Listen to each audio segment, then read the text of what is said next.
Salut les gars, j'espère que vous allez bien. Je vais vous mettre en fait une toute petite vidéo sur le soft power en fait, comment les grandes puissances, des puissances axifugent, en donnent la conscience collective en fait pour mieux gouverner, pour mieux régner. C'était le cas de la Chine.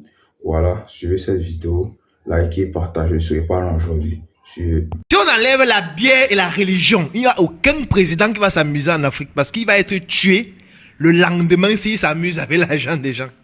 Parce que les gens seront conscients que, mon ami, on est en train de souffrir. Il n'y a plus de Dieu.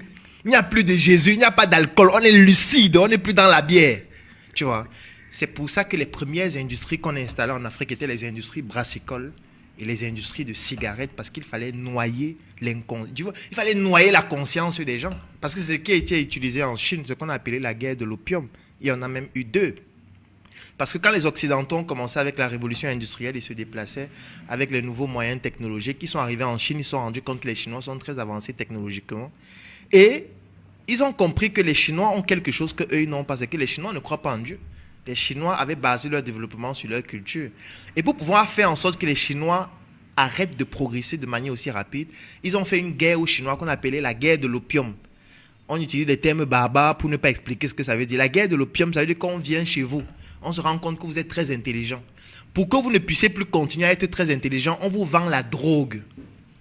Et quand on sait que vous allez vous droguer, vous n'allez plus pouvoir être aussi performant, vous allez devenir tous fous et mourir. C'est ce qu'ils ont fait en Chine et ça a fonctionné. Ils ont appliqué la même chose en Afrique. La preuve, si vous regardez la plupart des pays d'Afrique francophone, quelles sont les entreprises qui contribuent le plus au PIB?